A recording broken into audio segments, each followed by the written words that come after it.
Bonjour à tous, ici Floriane, Valentin. et Sasa pour On en parle à Taïwan. Alors de quoi allons-nous parler aujourd'hui ? pour moi, on va parler un petit peu de sport avec une gymnaste. Voilà, je vais parler aussi de sport, mais en fait pas vraiment de sport, puisque je vais parler de piscine et de leur état d'hygiène, de propreté. D'accord. Alors c'est moi en fait, je crois qu'il est le sujet le plus sérieux. C'est un petit peu autour de la géopolitique des terres rares. Voilà. Alors est-ce que vous voulez commencer par le lourd ou par le léger ? On va commencer par ton sujet, je suis un peu intrigué. Ah d'accord, ok. Eh bien, j'ai été intéressée par un article du magazine taïwanais Commonwealth qui parlait des terres rares, dont beaucoup sont extraites en Chine. Et le magazine se demandait dans quelle mesure la Chine pourrait en quelque sorte prendre Taïwan en otage à travers ces terres rares. Donc, pour commencer l'article, j'aime bien cette citation de Deng Xiaoping, l'ancien président chinois, qui disait « Le Moyen-Orient a du pétrole, la Chine a des terres rares. » Et la France a des idées, n'est-ce pas ? Et Taïwan, des semi-conducteurs, mais pour lesquels il y a besoin de terres rares pour les fabriquer, en fait, c'est ça. T'as tout résumé, voilà. Bon, on va quand même aller un peu plus dans les détails. Voilà, donc la remarque de Deng Xiaoping laissait présager le potentiel de la Chine, justement, à utiliser ses ressources minérales comme un outil stratégique. Et aujourd'hui, bon, on le sait tous, la rivalité commerciale et technologique entre la Chine et les États-Unis s'intensifie. Et depuis quelque temps, la Chine n'hésite donc plus à jouer ouvertement la carte des terres rares. Et cette situation n'inquiète pas seulement les États-Unis. Taïwan, dont les industries stratégiques et les semi-conducteurs, comme tu viens de le dire, dépendent fortement de ces matériaux essentiels, ne peut plus vraiment ignorer les risques géopolitiques à ce sujet, d'autant plus que Taïwan et la Chine, on connaît tous ce sujet très complexe. Et je fais une petite parenthèse, c'est pas une terre rare, mais c'est un matériau très important aussi, le sable, qui entre dans le cadre de la fabrication du béton. Parce que ça me rappelle ce que Grégoire Ramé, l'un des étudiants qui s'est exprimé lors de la journée Jeunes chercheurs mercredi dernier. Donc il a parlé du sable, il étudie ce sujet à Taïwan. J'étais étonnée, ça je ne savais pas, que lors de la visite de Nancy Pelosi, l'ancienne présidente de la Chambre des représentants américaine à Taïwan en 2022, que la Chine avait réagi très très vivement. Et à ce moment-là, Taïwan importait 20% du sable qu'il utilise en construction depuis la Chine. Et la Chine a fait pression sur Taïwan en instaurant un embargo sur le sable pour Taïwan. Et ça a donc conduit Taïwan à extraire encore plus de sable localement. Du coup, aujourd'hui, Taïwan extrait 4,5 tonnes de sable par an par habitant. Quand j'ai entendu ce chiffre, j'ai failli tomber de ma chaise, quoi. Parce que je m'imaginais, moi, par an, une personne, je consomme, entre guillemets, 4,5 tonnes de sable. Pour les routes, pour les habitations, pour tout ce qui est construction, en fait, infrastructure en général. Ouais. Les écoles, le bâtiment où on travaille. Ouais, mais c'est dingue quand même. Ouais. Bref, excusez-moi pour cette longue digression. Je reviens sur l'article de Commonwealth qui rappelle que le 11 avril dernier, donc Washington et Pékin sont parvenus à un accord lors de négociations en Chine pour réduire les droits de douane. Il y a beaucoup d'analystes qui estiment que les restrictions imposées par la Chine à l'exportation des terres rares et d'autres minéraux critiques ont joué un rôle crucial dans cet accord. Donc ça, c'est quelque chose que je ne savais pas forcément, tous ces détails. Je trouve ça intéressant. Quelques jours plus tard, la Chine a annoncé une suspension de 90 jours des contrôles à l'exportation de terres rares pour 28 entreprises américaines. Donc ça semble être une concession. Mais en fait, Pékin n'a pas levé les restrictions sur d'autres minéraux clés, tels que le gallium, le germanium et le graphite. Donc, en réalité, à la veille des négociations, les responsables chinois avaient convoqué une réunion spéciale sur les minerais stratégiques pour mettre l'accent sur un renforcement des contrôles à l'exportation et une lutte contre la contrebande. Donc, ça montre que les ambitions de Pékin vont au-delà des tactiques de négociation. L'objectif, selon le magazine, est de dominer le développement des énergies renouvelables et des industries de haute technologie. Alors, selon l'Institut d'études géologiques des États-Unis, USGS, et la fondation taïwanaise CTCI, la Chine détient 34% des réserves mondiales de terres rares, mais représente près de 70% de la production mondiale et 80 à 90% de la capacité de traitement. Bon, c'est des moyennes, mais c'est quand même impressionnant. Elle domine également les étapes de raffinage d'autres minéraux, tels que le gallium, le germanium et le graphite. Et la Chine est donc numéro 1 en matière de traitement et de capacité de traitement et de raffinage. Et jusqu'en avril cette année, le plus grand producteur de terres rares des États-Unis devait renvoyer du minerai en Chine pour traitement afin de le rendre utilisable dans des applications de haute technologie. Enfin, c'est hyper complexe et ce goulot d'étranglement rend difficile la réduction de la dépendance à l'égard de la Chine à court terme. Ouais, on peut rajouter que en fait, pour le traitement de ces terres rares, comme beaucoup en fait, de métaux, etc., la Chine laisse encore passer des lois qui autorisent en fait des procédés chimiques que tout le monde a un peu bannis de son pays, quoi. Qui sont pas bons pour l'environnement et les travailleurs. Et donc, voilà, ça permet en fait d'avoir une longueur d'avance. D'avoir une longueur d'avance et d'avoir une mainmise en fait sur certaines industries. Probablement des coûts beaucoup plus faibles aussi. En fait, dans ce cadre-là, en fait, c'est tellement interdit partout que c'est même pas pris en compte si les gens sont prêts à payer n'importe quel prix pour faire les traitements parce qu'ils n'ont pas d'autre endroit où le faire. Donc, En tout cas, ce que dit le magazine Commonwealth, c'est que la stratégie de la Chine dans ce domaine s'est élaborée depuis déjà plusieurs années. C'est vraiment une stratégie à moyen et long terme. Je vais peut-être pas rentrer dans les détails parce que voilà, il y a trop de choses. Le magazine donne quelques exemples.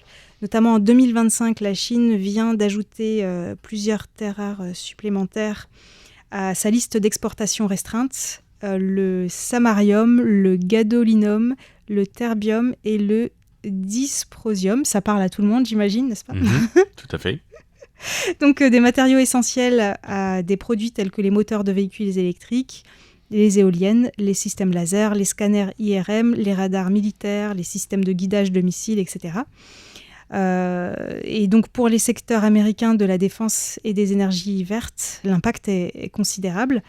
Le samarium et le dysprosium sont des matériaux essentiels pour les aimants permanents utilisés dans les systèmes de navigation des chasseurs furtifs F-47. Et la Chine contrôle 80% des réserves de la production mondiale pour ces deux métaux, donc un accès restreint affecterait gravement les capacités même militaires américaines. On n'a pas idée de tous les impacts que ça peut avoir. Alors Taïwan, dans tout ça, Taïwan n'est pas vraiment impliqué dans l'extraction ou le raffinage de minéraux critiques de manière directe, d'après Commonwealth, mais Taïwan est étroitement lié aux industries en aval, comme la fabrication de LED, de moteurs, de panneaux et bien sûr de semi-conducteurs. Donc actuellement, Taïwan s'approvisionne en gallium et en germanium auprès de fournisseurs comme le japonais Shin-Etsu et l'allemand Merck. Mais si la Chine restreint davantage ses exportations en amont, il y aura des perturbations forcément sur toute la chaîne d'approvisionnement et donc une volatilité des prix, même pour les utilisateurs en aval comme Taïwan. Donc pour réduire leur dépendance à la Chine, les entreprises taïwanaises essayent de s'adapter. Par exemple, Teco Electric a développé des moteurs qui ne nécessitent pas de terres rares. C'est déjà pas mal. China Steel Chemical travaille sur la fabrication de graphite synthétique. Et il reste quand même des problèmes structurels. Par exemple, selon l'ITRI, l'Institut de recherche sur les technologies industrielles à Taïwan, les véhicules électriques représentent actuellement 15% du marché mondial. Et si ce chiffre atteignait 100%, la demande de terres rares serait multipliée par 6,5. Donc ça créerait forcément une crise d'approvisionnement pour les terres rares et minéraux stratégiques. Pour conclure, Commonwealth se demande si Taïwan pourrait s'inspirer du Japon, puisque la Chine, lorsqu'elle a interrompu ses exportations de terres rares vers le Japon en 2010, suite à un conflit territoriale concernant certaines îles, le Japon a réagi en diversifiant ses fournisseurs et en constituant des réserves stratégiques. Et sa dépendance aujourd'hui à l'égard de la Chine est tombée sous la barre des 60%. Mais bon, ça reste quand même 60%. Si Taïwan veut s'inspirer de cette stratégie, ça dépendra de la capacité du gouvernement à lancer dès maintenant une coordination interministérielle et avec des industries et une planification à long terme pour garantir la résilience de sa chaîne d'approvisionnement.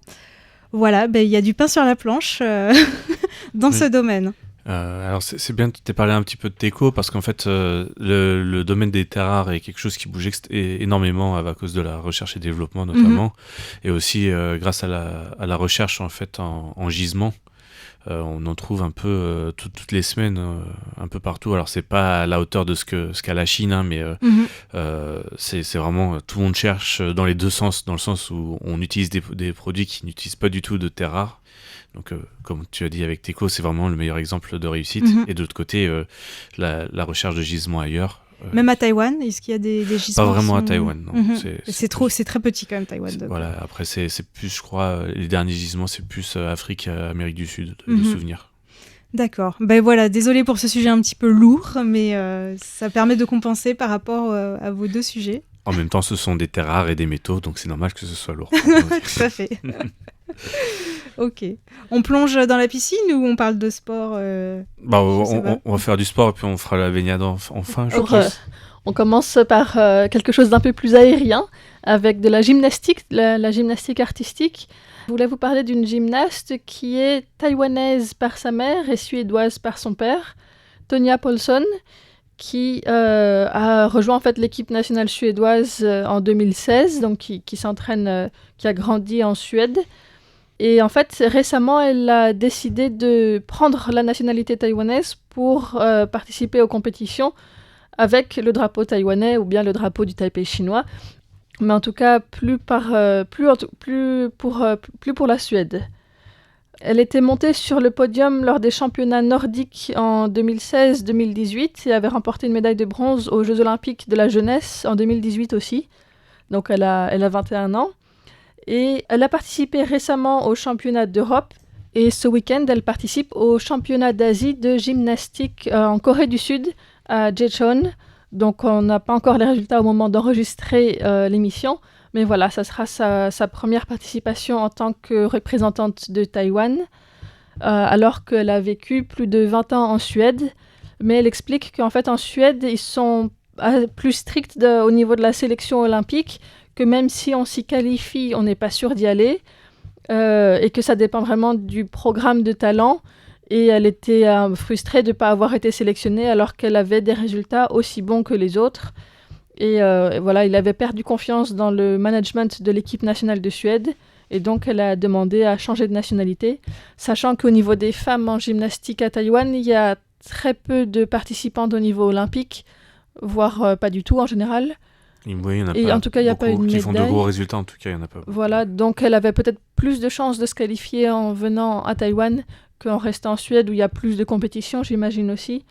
Elle explique aussi qu'à Taïwan, son entraînement est beaucoup plus pris en charge qu'en Suède, puisque en Suède, elle n'était pas rémunérée et elle devait subvenir à ses besoins aussi quand elle était blessée, alors qu'à Taïwan, elle s'entraîne au Centre national d'entraînement sportif de Taïwan qui est à Kaohsiung, où elle est entourée d'athlètes de sports différents et aussi souvent de niveau élite international.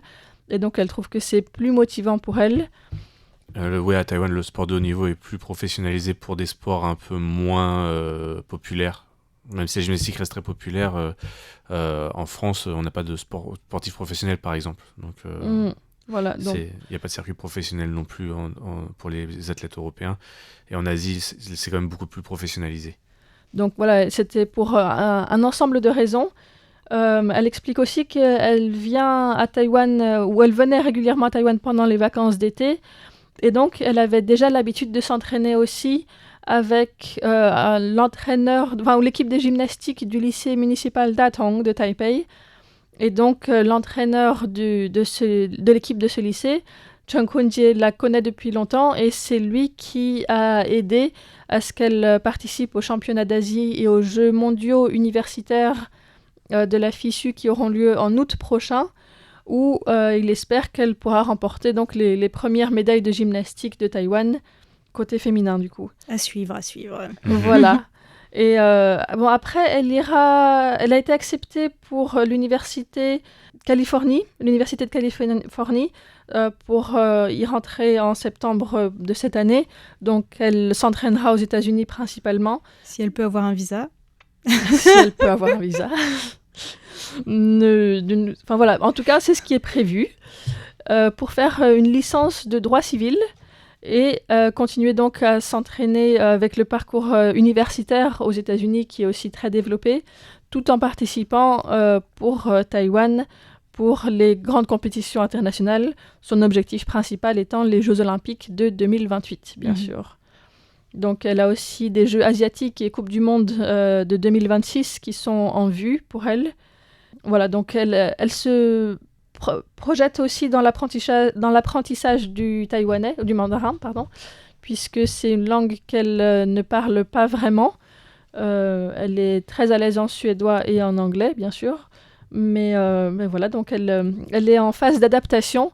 Et en fait, c'est un parcours qui est pas si unique que ça au niveau des athlètes internationaux ou athlètes de niveau international, puisqu'il y a régulièrement des changements de nationalité en amont des Jeux Olympiques.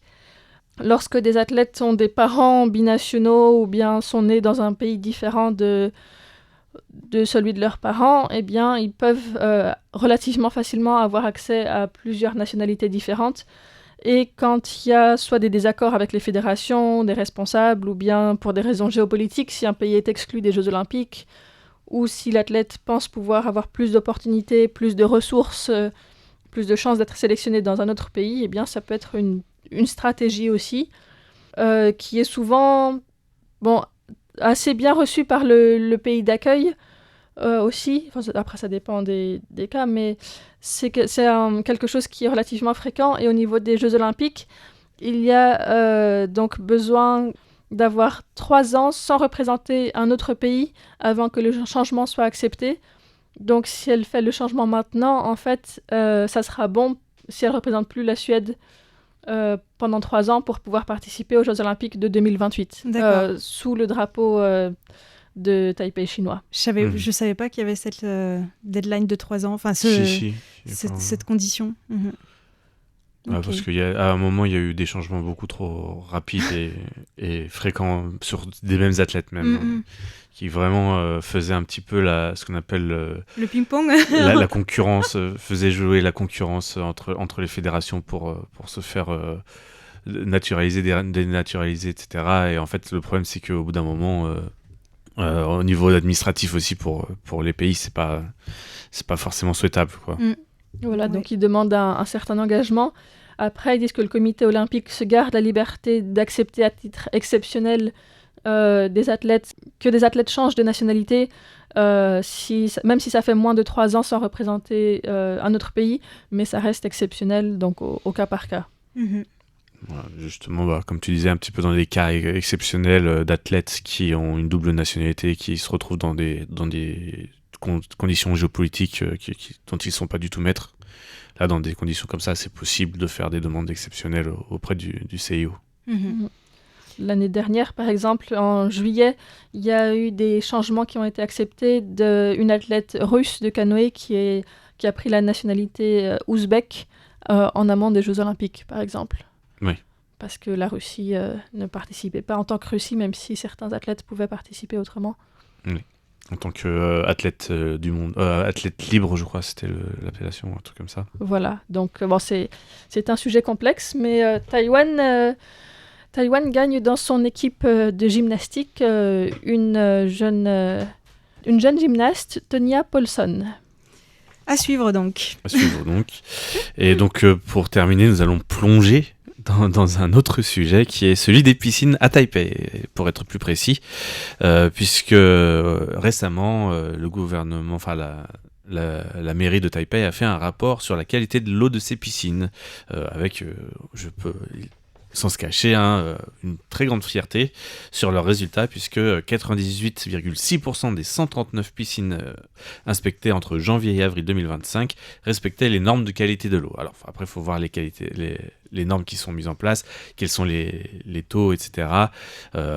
J'ai regardé un petit peu en détail et comparé un peu avec la France pour aussi avoir une idée, parce qu'au final, si on se concentre que sur les normes taïwanaises, on a l'impression que tout est parfait, même si en l'occurrence là, ça c'est quand même très bien géré, je trouve, à Taïwan.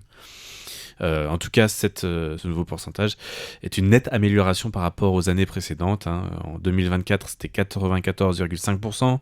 En 2023, 89,8%. Donc, il y a eu vraiment un effort au niveau de la ville de Taipei pour améliorer l'hygiène de ces eaux. Et donc, au final, pour donner en nombre de piscines, ça fait 14 piscines étaient non conformes en 2023 et on en a eu seulement 2 en 2025. Ah ouais, c'est impressionnant quand même. Donc c'est quand même une belle réduction. Ce sont lesquels Sur lesquels j'ai pas les noms des piscines, malheureusement.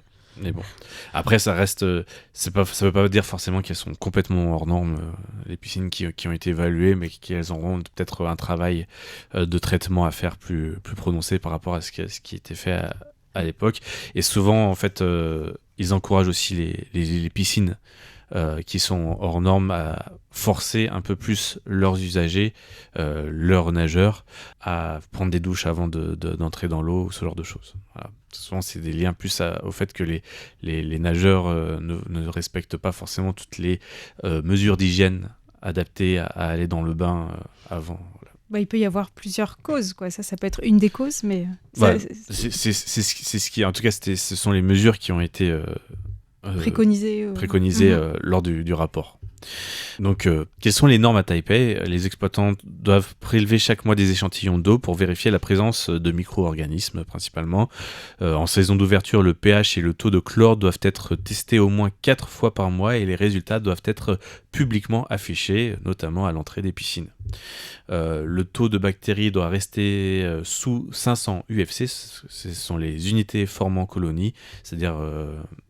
quand on fait un contrôle de bactéries, etc., vous savez, au microscope, en fait, on fait un étalage des micro-organismes et on doit avoir une concentration minimum. Et en fait, c'est l'agrégation en fait, de bactéries qui fait que c'est grave ou pas. C'est ça qu'on appelle les UFC, donc par millilitre. Et il y a aussi les coliformes inférieurs qui doivent être inférieurs à 1 UFC par 100 ml. Le chlore doit être compris entre 1 et 3 ppm et le pH entre 6,5 et 8. Il faut savoir que les sanctions sont plutôt dissuasives à Taïwan par rapport au barème de dissuasion. Et, pour le pH, par exemple, la fourchette, elle est très large, je vois. Oui, voilà, et je vais en parler un peu plus tard par rapport à la France, qui est un peu plus restreinte. On est entre 6,9 et 7,7. J'ai regardé aussi, par exemple, au Canada, qui a un pH un peu plus élevé, c'est 7,2 et 7,8. Donc ça vraiment, ça varie. Chacun un petit peu son barème. Pour ça, il n'y a pas vraiment de consensus international sur ça. Et chacun fait un petit peu en fonction de ses préférences et peut-être de ses conditions climatiques aussi. Peut-être qu'à Taïwan, le pH peut pas être aussi restreint, aussi, le fait que ce soit des eaux peut-être un peu plus volcaniques ou ce genre de choses. Ça peut influencer sur les bassins, etc. Donc, les sanctions sont plutôt standards, puisqu'on est entre 2000 et 10 000 de nouveaux dollars taïwanais, c'est-à-dire entre 60 et 300 euros pour tout non-respect, en fait. L'entreprise, la piscine, doit corriger la situation dans un délai imposé. En cas de récidive, des pénalités supplémentaires, voire une suspension d'activité. Donc, en fait, les piscines ont des autorisations et ça peut être appliqué dans ces conditions-là. Et donc, comme je disais, le département encourage également les nageurs à adopter de bons réflexes, se doucher avant de nager, retirer tout maquillage, porter un maillot propre et un bonnet de bain, éviter la piscine en cas de maladie contagieuse, notamment au niveau des yeux ou de la peau. Tout cela peut contribuer à rendre les piscines non conformes. Il faut savoir aussi qu'en avril dernier, une nouvelle façon de contrôler tout ça qui a été mise en en place à la piscine de Gushan à Kaohsiung. Alors là, on est hors Taipei, mais c'est plus un test national avec des caméras de surveillance et des capteurs qui permettent de contrôler. Principalement, cette mesure, elle est plus pour contrôler les noyades. Ce qui permet en fait sous 20 secondes de détecter quelqu'un qui est en train de se noyer, ce qui est quasiment imperceptible à l'œil nu. Donc là, tu as une énorme alerte qui se met en route, mais permet aussi de contrôler de manière beaucoup plus précise l'eau et son contenu. Par ailleurs, donc, ce système a été inauguré récemment, puisque c'était fin avril que la cérémonie d'inauguration a été faite, et ils ont fait... à ce moment-là, une démonstration du système mettant en scène des scénarios simulés d'accidents en piscine. Et le système utilise à la fois des caméras en surface et des caméras sous-marines innovantes pour détecter instantanément toute anomalie. Lorsqu'un risque de noyade est identifié, le système déclenche immédiatement une alarme sonore et visuelle permettant aux sauveteurs de réagir sans délai. La piscine de Gushan est également utilisée comme un lieu d'entraînement pour les cours de natation scolaire, et lors de l'enseignement collectif, il peut être difficile pour un entraîneur de surveiller chaque enfant individuellement, et c'est pour ça qu'en général, les cours de natation se font avec des effectifs très restreints, ce qui limite donc en fait la quantité d'apprenants, et donc ce mécanisme pourrait voir en fait les effectifs lors de cours exploser, parce qu'en fait il n'y aurait plus en théorie, de limite de personnes dans un bassin à surveiller, parce que même à grande affluence, il peut détecter immédiatement les risques de noyade. Mais il n'y a pas que la noyade quand même, il faut les canaliser les enfants, quoi. Voilà, mais bon, c'est... Et puis la qualité de l'enseignement aussi, on sait très bien, pour tous ceux qui ont eu des groupes d'enfants à gérer, que s'il y en a 5 en face ou s'il y en a 30, on n'accorde pas du tout la même attention à chacun. Ouais, c'est théorique, c'est en termes de surveillance, en tout cas, il n'y aurait pas de problème de risque, en tout cas, grâce au système qui utilise à la fois des caméras en surface et à la fois des caméras sous-marines pour faire la détection. Et pour revenir un petit peu plus pour la comparaison entre la France et Taïwan au niveau des taux et des critères, comme je vous ai dit, chacun fait un peu à sa sauce, pour le pH à Taïwan, c'est 6,5 et 8 le taux acceptable. En France, c'est 6,9 et 7,7. Le chlore résiduel, Taïwan demande un taux entre 1 et 3 ppm, alors que la France en fait a des taux différents si les produits utilisés utilisent des stabilisants ou non. Ça peut être entre 0,4 et 1,4 sans stabilisant et 2 et 5 avec stabilisant. Pour les bactéries aérobies revivifiables, pour ceux qui connaissent un peu les traitements de piscine, la composition, c'est moins de 500 UFC par millilitre à Taïwan à 35 degrés pendant 48 heures. Le test doit être fait à 35 degrés, donc il stabilise la température du test.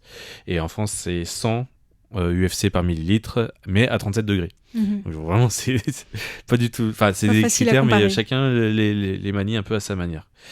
Pour les coliformes totaux et fécaux, donc il y a un UFC ou 1,1 mpn par 100 ml pour Taïwan, alors qu'en France, c'est 10 coliformes totaux par 100 ml, et il faut une absence totale de coliformes fécaux, par contre, en France. Voilà, c'est un peu tout comme ça pour tout ce qui est norme. En fait, il y a toujours des petites différences. On peut pas vraiment comparer exactement comment en France c'est contrôlé et comment c'est contrôlé à Taïwan. Sachant qu'en France, ils vont beaucoup plus vite fermer les établissements s'il y a des normes qui ne sont pas respectées. En tout cas, ce qu'il y a à retenir, c'est que actuellement, les piscines à Taipei sont très propres, globalement. Très propre. Quoi. Et peut-être en conclusion, on peut dire que c'est peut-être parce qu'ils préconisent moins l'utilisation de manière plus naturelle de traiter les piscines aussi. Merci pour ces sujets. Merci beaucoup. Et donc, on vous donne rendez-vous dimanche prochain pour un nouvel épisode de On en parle à Taïwan. C'était Floriane, Valentin et Sasa. À très bientôt.